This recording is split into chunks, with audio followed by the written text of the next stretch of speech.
I will now introduce you our next speaker, Amy Wall. And I think this is amazing start for the Saturday because, first of all, Amy is a software developer at ThoughtBot. She is originally from Omaha, Nebraska. She was a writer, editor, and project manager before discovering her love for technology and changing careers. Amazing.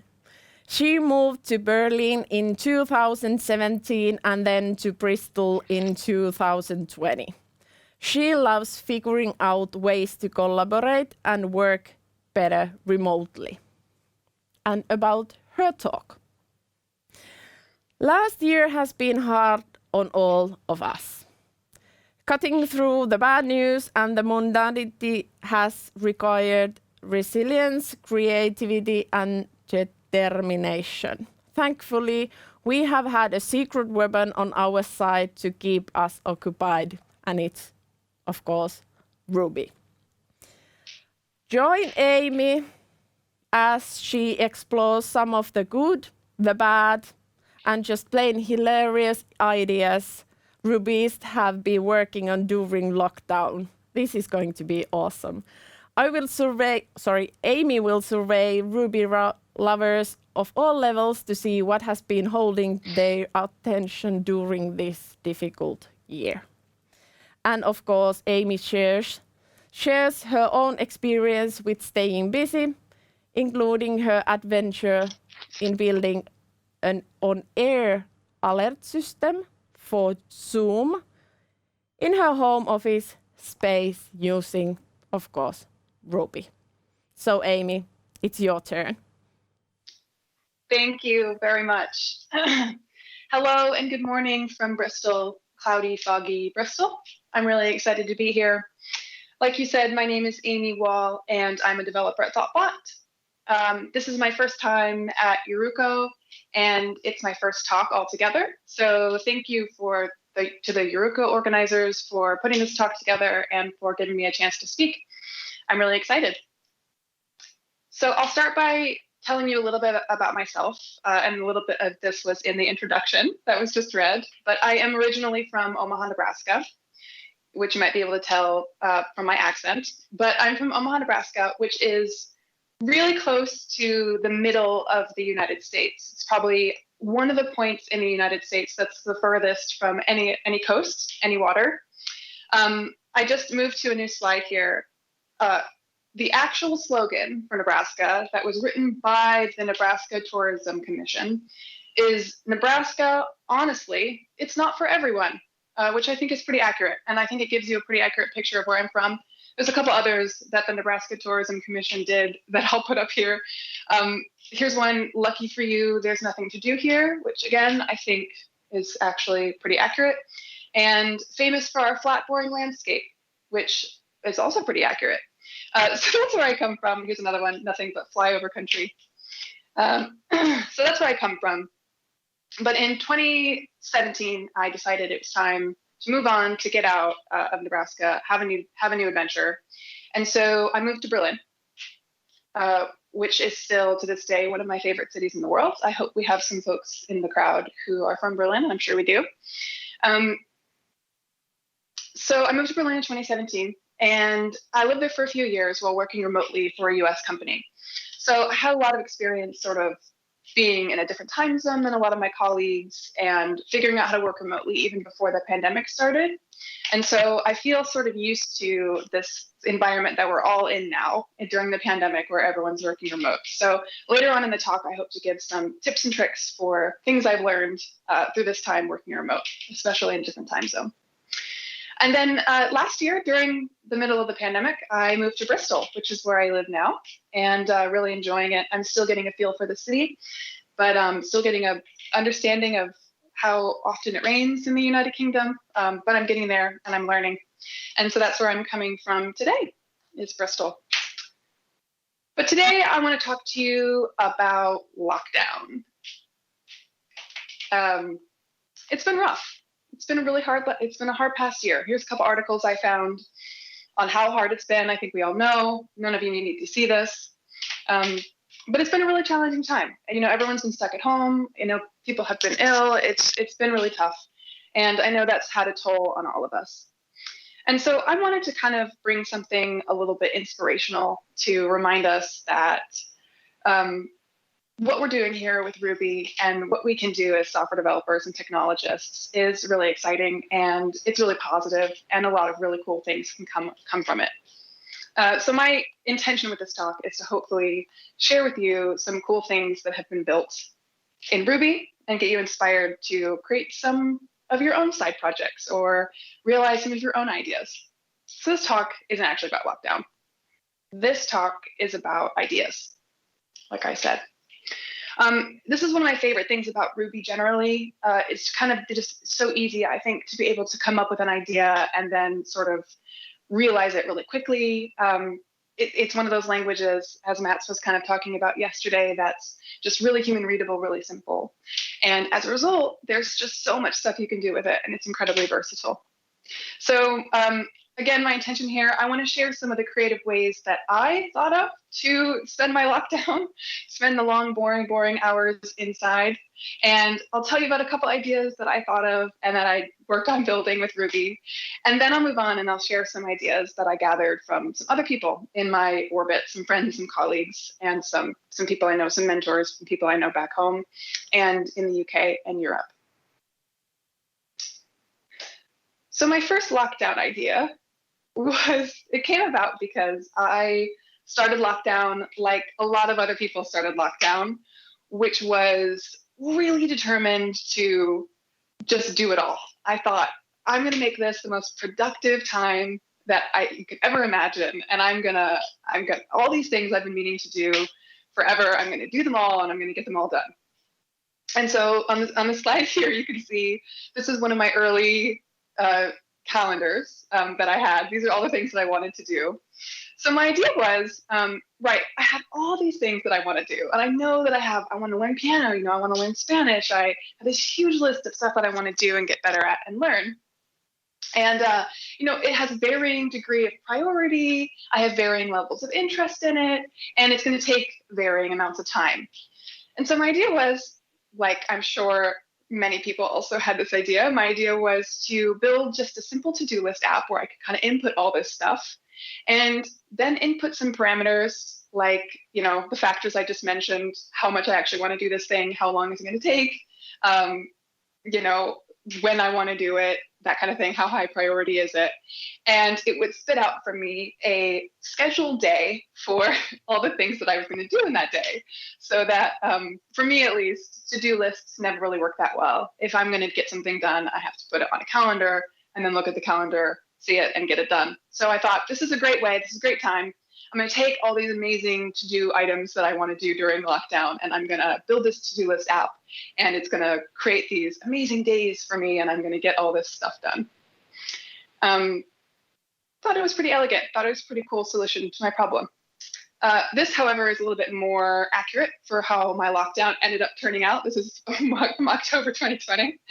This wasn't actually on my calendar or anything, I just added it on. But this is sort of how I ended up, where my long to-do list and my great adventures that I was having during lockdown sort of turned a little bit more modest. And you can see October 2020, it was sort of, I had really done my duty for the day, I thought, if I had just managed to get out of bed. But at any rate, that was one of the ideas that I had, and hopefully I'll be able to revive it and use it in non-lockdown time, because I always think it's fun to do a to-do list. That's one of my first things that I learned how to do in Ruby, and I still have fun building them.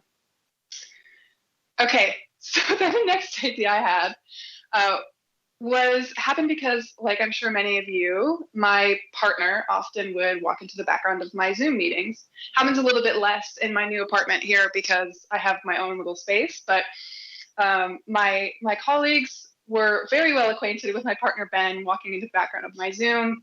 Again, I'm really sure that many, if not all of you, can relate to this. So, naturally I thought, what do you do when your partner keeps walking into the background of your work meetings? You build something in Ruby. Of course. What else would you do? So my goal was to build an on-air alert system to inform Ben when I'm in a meeting so that he didn't walk in. Really simple, I thought. Pretty simple, right? So I'm not the only person to come up with this idea, and I don't want to claim that I am.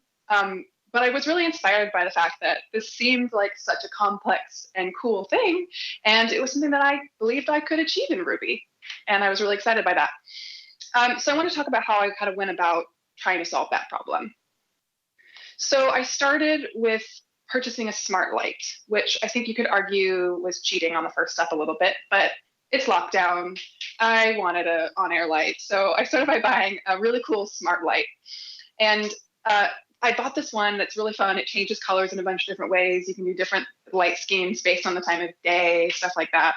I could probably I haven't done this yet, but I could probably show my partner what mood I'm in, whether or not he should come into the office based on how I'm feeling that day, set up a system like that.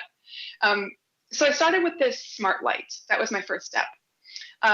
And then I was really lucky because the smart light that I bought, I had this REST API that you could interact with really easily. So once you got everything set up, you're really easily you're able to kind of just build this API that I have a tiny little code snippet, very incomplete code snippet, where you can see just how readable and simple and straightforward this was. Where I was just able to grab all the lights in my network and interact with that API, turn them on and off, change the color of them, all kinds of stuff from this app. So the final step of that was, of course, to connect it to my meeting platform of choice. And I use a million different kinds of meeting platforms. Well, not a million, but of course, we all use Google Meet, Zoom, and so on and so forth. And so for my proof of concept, what I did was I used an application that I had built a couple years ago that's just a video conferencing application for Twilio. And I used that to kind of trigger my API and so that I could proof of concept this out. So I haven't gotten it fully working yet. I'm looking forward to doing so. Thankfully, Ben and I have developed a couple other systems for not walking in on each other's video calls. But that's been a really fun adventure for me. And it was really cool knowing that that was something that I could do with this fun language that I get to work with every day. Cool. So now I want to talk about all the ideas. Not actually all of them, but many of the ideas. So I said this talk was about ideas, and the ideas that I've shared so far were just a couple of the ways that I've kept myself occupied during lockdown. But I also want to talk to you about some of the ideas that my colleagues, my friends, my mentors, and the wider Ruby community have had over this time. I personally take a lot of inspiration from other people's ideas. I think people's side projects and stuff are really interesting. And so I wanted to just sort of see what everyone was working on, take a survey, and see what's going on in Ruby world. So I did a little research, and according to GitHub, they published this Optiverse productivity report from 2020. There was a massive increase in open source contributions last year after the pandemic began. They found that there were a lot more pull requests, pushes, reviewed pull requests, and commented issues per person in 2020 compared to 2019.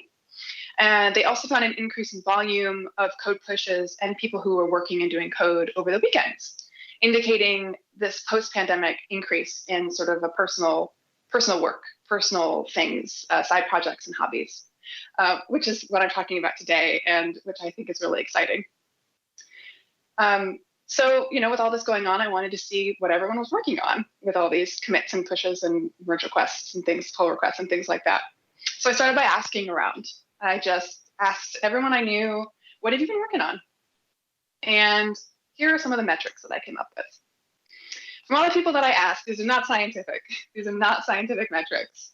But from all the people that I asked, I would say about 47% of the side projects and the ideas that I gathered from folks in the Ruby community were productivity tools, which I think is astounding because it really does show, I think, something that the data has also been showing about us during lockdown, us during the pandemic, and us working remotely, working from home, is that it really does, in a lot of ways, I think, make us more productive. And it allows us, like here I am in my home office space doing a talk, and I think it really allows us kind of this unprecedented ability to be productive and build ourselves tools in order to aid that effort in being productive. So 47%, massive, almost half of the ideas that I found were productivity tools of various kinds.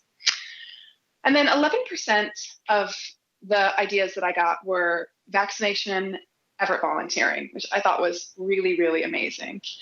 So I had a few people who came back and talked a little bit about these late into the night and weekend volunteering that they were doing, helping, build sites where people could sign up and get their vaccine or otherwise go and get tested or help with a pandemic effort in some way. And I felt really proud of that and really excited because, it's amazing to know that there are people in the Ruby community and the development community who are out there and really making a difference and helping people during this time. So I took a lot of inspiration from that. And then 11% of the results I got back were digital implementations of board games or card games, I should say, of games generally, which I was actually a little bit surprised that number was as low as it was. But I think if I had surveyed more people, it would have been a little bit higher. I got some fun ones that I'll share with you in a little bit. But I got 11% board games or games generally. And then I had 11% probability and statistics tools, which I thought was really exciting. And I think I'll share a couple of those in a bit as well. So 11% those. I got 5%, which were just pranks from three of my friends. So that's always fun. Who doesn't love to build pranks with software? So I got some of those, not pranks on me, but just kind of funny joke prank websites, which if I have time, I'll share a couple of those. And then I got 5% home buying finance tools, 5% tools that help with music, and 5% personal development tools. This is an very unscientific, like I said, categorization, but these are the groups that I decided made sense from what I got from everyone that I asked. So I'm going to now at this point share a little bit about what ideas I got when I started asking around. So this is the first idea. These are in no particular order. I just added ones that I had permission to share and that I had a nice image for. I just decided that I would share them with you all today in hopes that you'll take some inspiration from it the way that I took some inspiration from all these ideas. So this first one here is a digital implementation of the board game Root. And this was done by my colleague, and I love this image. This is in the README of the GitHub repository for this, which you can find bottom right. So this is a super fun one. This is one of those board game ones I got, and very, very useful to help spend your time if you're still indoors. And then I also got another one that I just want to mention here, but I don't have an image for, which was a digital implementation of the card game Control by another colleague of mine. And that one is really fun as well. I think there's a link to it somewhere in here, but if not, I will make sure that it's in Discord at some point so everyone can play during breaks because it's really fun. And then the next idea that I got was from another colleague. And this one I think this one is really cool. So this one was to help my colleague who was trying to buy a home at the time find properties in the area where he was looking to buy a property.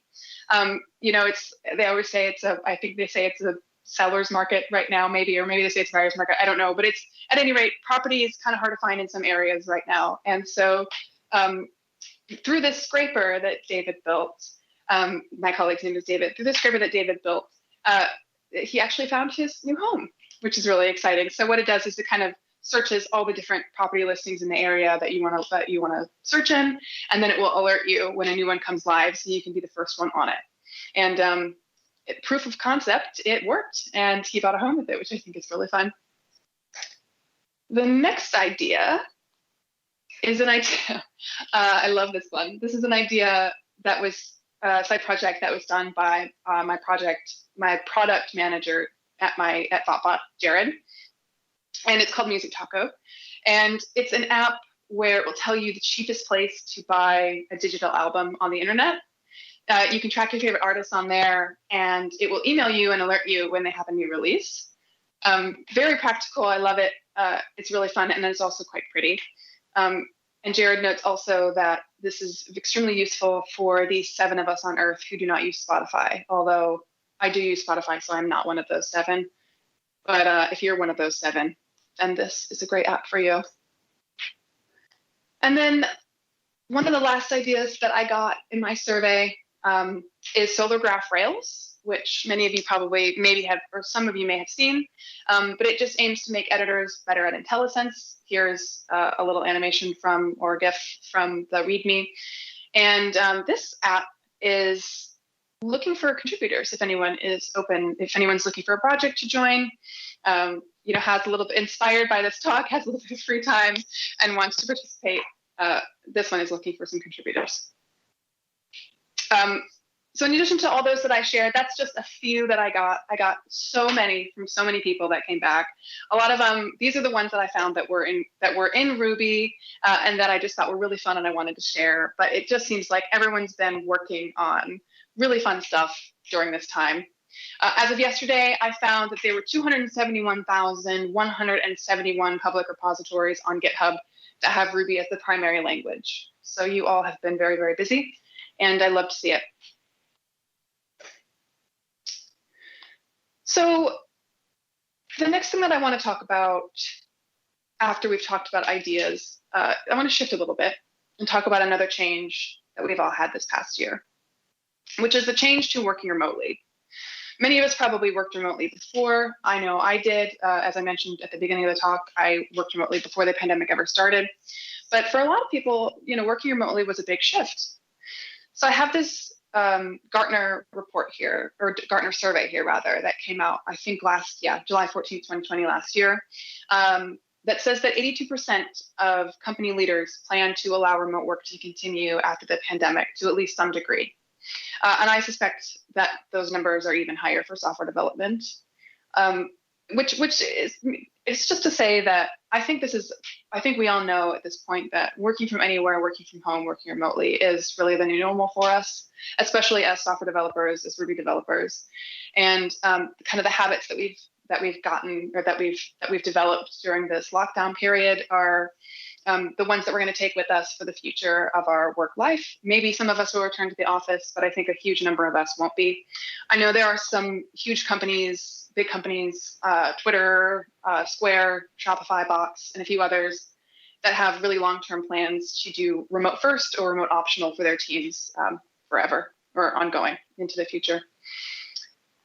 So yeah, like I said, this transition was really sudden for a lot of people, and it hasn't always been, I don't think for everyone it's been super seamless.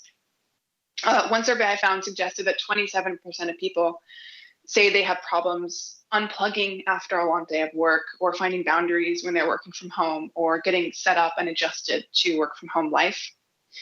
So as I mentioned at the beginning, I've been working remotely for about 3.5 years. And through a big chunk of that time, I was the sole employee who wasn't in the office. And in fact, I was working from a different time zone, from a different country altogether from the rest of my colleagues.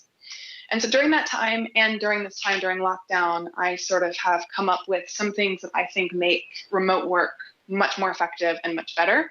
And so I want to take a minute to share some of those with you here as well.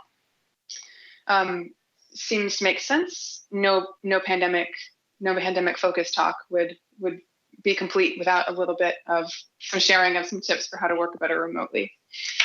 So my first tip is to communicate way more than you think is necessary.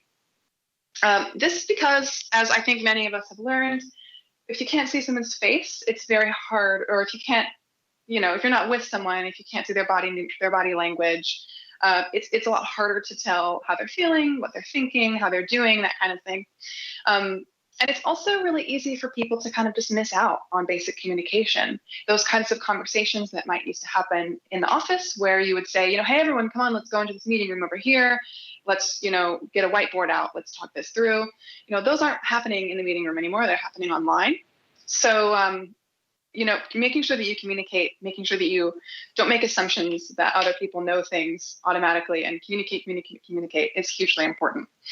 I also recommend that, if possible, make the communication asynchronous. This is something that we do often at Thoughtbot, and it really helps when you have teams that are expanding to take on more time zones. I know a lot of us are in companies like that already, where we have multiple time zones. And so it's really helpful if stuff's asynchronous, because then one time zone doesn't miss out on something and everyone understands what's going on and feels up to speed. So async communication really helps with that. Tip number 2 is to pair program a lot. Not everyone is a huge fan of pair programming, and I know that, But I think that it's honestly one of the best ways to make sure that everyone's on the same page. And the reason I think that is because literally when you pair program, everyone has to be on the same exact page. So I think pair programming is really helpful for kind of keeping things time boxed, keeping people focused on a single issue, and helping just with team unity, keeping people together. One of the things that I think is so beneficial about being a Ruby developer, being a developer, and an employee specifically, is that you sort of learn a lot from your colleagues. You learn a lot about how, about your tools. You learn a lot about how they program, and that stuff sort of inspires you to change the way you work a little bit. And I think pair programming sort of helps to mimic that environment and that the way of learning that we used to have in the office, but from home. So I think that's really important. My next tip is to send messages in a group instead of a one-on-one whenever possible. This is a pretty new one for me that I'm still learning, because it's really tough. We're all kind of used to, I think, just easily like picking up a message in Discord or, Slack or Keybase or whatever we're using, talk to someone, ask them a question.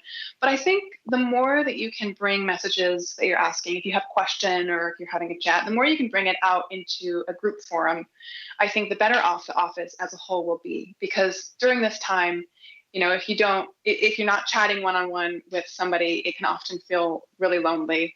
So it's a good way to keep your chats in a group.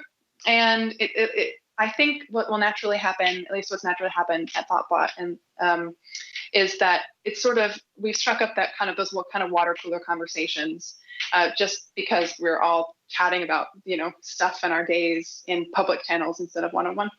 So recommend that as well. Okay, tip number 4 is to have a virtual meeting open all the time where people can drop in and say hi. This is great. This is really useful. It's just, if people are getting lonely, it's great to have a place where they can go, say hi, and just keep it open all the time, because why not? It doesn't work so well for people who have Zoom fatigue, so definitely this is a good one to make optional. Tip 5 is to have regular lunch or happy hour meetings. I think this is hugely important, is to join your colleagues for things that aren't just work. Work is very important, but it's also nice to have that, especially during lockdown, especially during the pandemic. It's been nice to have that kind of social aspect. And so, scheduling a couple meetings here and there, if you're feeling like, I just really want to chat with some people, I just want to talk about my day, I want to have a beer, I want to, have some lunch together, whatever. I think that is a really, really good thing to do, and it helps remote work a lot.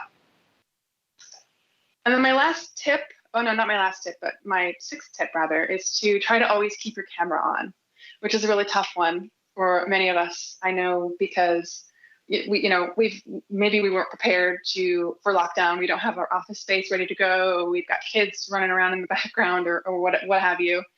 But I think if you can keep your camera on, I think it really helps, because, just having that ability to see people's facial expressions, I think can be really useful. So it just can lead to a much richer experience. So I like to always keep my camera on, and I will apologize to my colleagues for all the times when I have turned my camera on when I was still in my pajamas or hadn't gotten ready for the day fully. Tip number 7 is for remote work, is to set boundaries. This is the toughest thing that I had to face when I went remote for the first time, because I was 7 hours ahead of my office, and I was the only one who was working remotely. So I was in a time zone 7 hours ahead, and I was the only one working remotely, which meant that it was so easy to just stay online for the entire day, because everyone kind of signed on around the time when I was signing off. And I wanted to chat, and I wanted to talk, and I wanted to stay and see what was going on. And, I had people that I needed to meet with and stuff like that. So I learned sort of early on in my remote, work from home process, is that I needed to set a really strong boundary for myself and say, here's my work computer, here's my home computer, here's my work life, here's my home life, and I'm going to shut the door on this in whatever way I can. If it's a physical door or a mental door or whatever, I'm going to shut the door on this, and I'm not going to return to it until tomorrow morning at work. Otherwise, it's just so easy for work to kind of sneak into your home life, mesh together, and lead to burnout, I think, really, really quickly. So tip number 8, almost the last one. I have 10 tips. Tip number 8 is try shared documents that everyone can edit. We do this a lot, again, at at ThoughtBot. And it's just really useful, I think, to have that kind of place where everyone's looking and centralizing their attention and everyone can contribute. It's really fun also for people who don't love this sort of video conferencing way of meeting with others or who have Zoom fatigue. It can be nice to kind of have a different place to focus your attention besides your own face and your colleagues' faces all the time. And I think it can be really good for sort of having those, brainstorming sessions that we used to all have at the whiteboard when we were in the office. So definitely recommend a shared document if you can. Tip number 9, don't assume everyone knows what you're talking about. This is a big one. It's really easy, I think, to just think everyone must be on the same page. Everyone knows what I know.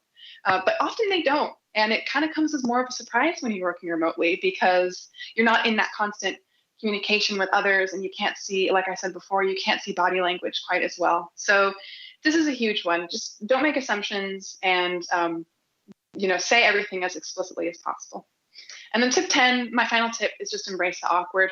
It's going to happen. There's going to be awkward silences. People are going to be talking over each other. There are going to be technical glitches. People's cameras won't work. Their audio won't work. And that's okay. You just got to breathe through it, I think, and let the awkward happen. So in conclusion here, I just want to kind of round things out a little bit. I hope my intention with this talk wasn't really to be about ideas or remote work, but rather it was meant to be about humans, because this is what I think is the important thing for me. And this is my favorite thing about being in the Ruby community and about being a Ruby developer is the people in the community that make it so amazing. So I want to call out in particular some of the responses that I got back that I talked about earlier from my survey of people's ideas. All those folks who worked really, really hard to have great ideas, but also to help during the pandemic and to volunteer and spend their time, doing things for others has been really, really inspiring to me. It's the human element of programming that's really kept me engaged during this past year when times got really dark. So kind of to paraphrase a little bit on what Matt said yesterday, Ruby is our gift. It's our gift to the world. It's Matt's gift to the world. And, join us, help us make the world a better place.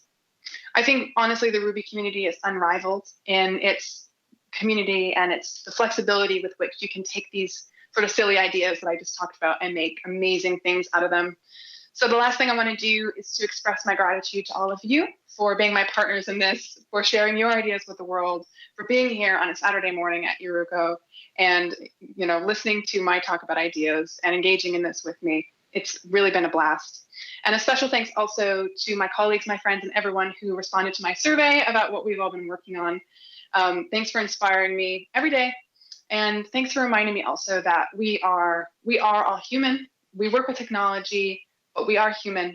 And we are all in this pandemic. We're all in this world together. So thanks for all your fun ideas and thanks for all your great energy. And thank you very much. This is my Twitter, which I am not active on, but I am working on it. So please feel free to follow or interact. Thank you, Amy. There was lots of amazing tips, and this is what I wanted to bring up. It's all about humans, like you said. Tech is an amazing tool, but we need to remember that we are all humans, and luckily we have this amazing Ruby community that helps us working better, building better world. First of all, a couple thanks. Thanks from the chat. Those were the great tips and amazing talk. Hit home so hard. I'm fighting with these very issues right now. So like you said, we all are in the same situation, and it might be harder for some people and little bit more harder to some other people. So amazing tips, and there's also a nice conversation going on the stream chat and hopefully in Discord chat also. There's lots of applause and emojis going on. Thank you. Thank yous and very nice talk. Let's have some questions. Are you ready? I'm ready. Have you found any good tools for doing remote pair programming? Yes, we have. I use a tool called Tuple, which I love. And it allows you to seamlessly pair, control other people's screens, and add even up to 3 people on the tool. Highly recommend Tuple. That's what I always use. Otherwise, if someone doesn't have Tuple installed or if it's not working on their machine, I'll often just do like a Slack or a Google Meet screen share, and we can kind of walk on the screen. That's good. Let's take the link. Matthias and Simo will find the link for that tool, and let's put it to the stream chat. Also, very good question. To help improve that separation between personal and work life, since it's really hard when you're working at home, what's your opinion on having work email or chat on your personal devices? Oh, that's such a good question. That's such a good one. This is one that I really struggle with a lot, and I haven't always been successful. So my personal, what I say is no work email on my personal device and no personal email on my work device. Yeah. But I break that rule all the time. So I'm not perfect with it. I don't think anyone is. I do tend to check my work email on my phone. But I think if you can avoid it, if you're not on call, if you're not, making sure that a site is up and running, I think if you can avoid it, better not to. But I unfortunately don't have a ton of tips there. You sound quite much like me, but have you actually find your private life? Because I'm working like 24/7, and I understand that I need to really focus to find my private life again and separate that stuff. Do you have any hobbies? Do you go outside? What is do you have anything else than a work? Do you have any ways to escape the work reality? Oh, such a good question. For a long time, the answer was no. I don't do anything. No, I do. Like I said, I moved to Bristol this last October, so it's been really fun to sort of just go out for really long walks and see this new city where I live that I don't know anything about. So that's sort of been my one hobby and my my peaceful place is long walks. But otherwise, I try to, yoga, anything that isn't just sitting in front of Netflix for many, many hours. So crossword puzzles, yoga, something active, taking a long walk, those kinds of things are how I've been spending my time. Yeah, it's actually not relaxing if you first just stares your laptop with the work and then you just start to stare at the Netflix. There's no different on these two moods. Do you like your new city? Since you are having now long walks and everything is new, how it affects you at the moment? I love it. It's terrific. Yeah, I don't know much about it yet besides what I've been able to see from the street, but things are starting to open back up here a little bit, and so far I love it. We need to see you there. I'm gonna invite myself to have a visit with you. Yes, anytime. There's one question that this is really, really hard. We all have been going through this for over a year. Any tips for remote team events? This is really hard to create the team events. Yes, it is really hard to do team events remotely. Very, very well-timed question, because yesterday at ThoughtBot, we just had what we call Summit, which is sort of like, I think now maybe semi-annual event that we all have where we get together. And it was one of the first ones, not the first, but one of the first ones that I think was fully remote at the company. And we used a really fun tool that I think it was called Gather, where it was kind of like a board game where everyone could kind of run around and interact with each other. And I'll have to try to find a link for it, but I absolutely loved it. It was really fun. We had a little campfire area and a bunch of other activities going on, some lightning talks, and it really, I felt like, mimicked like the real work environment more than other tools that I've used. But otherwise, I think just, having your video up and having those shared boards that everyone's looking at are the ways to go. Yeah. This is actually funny that you mentioned board game. This is not the planned thing, because I was just looking at the Discord and Juhis is there sharing a party board game that he was created by himself. But please do provide the link for us for this tip, so we can share it with the audience and check it if we could try it also.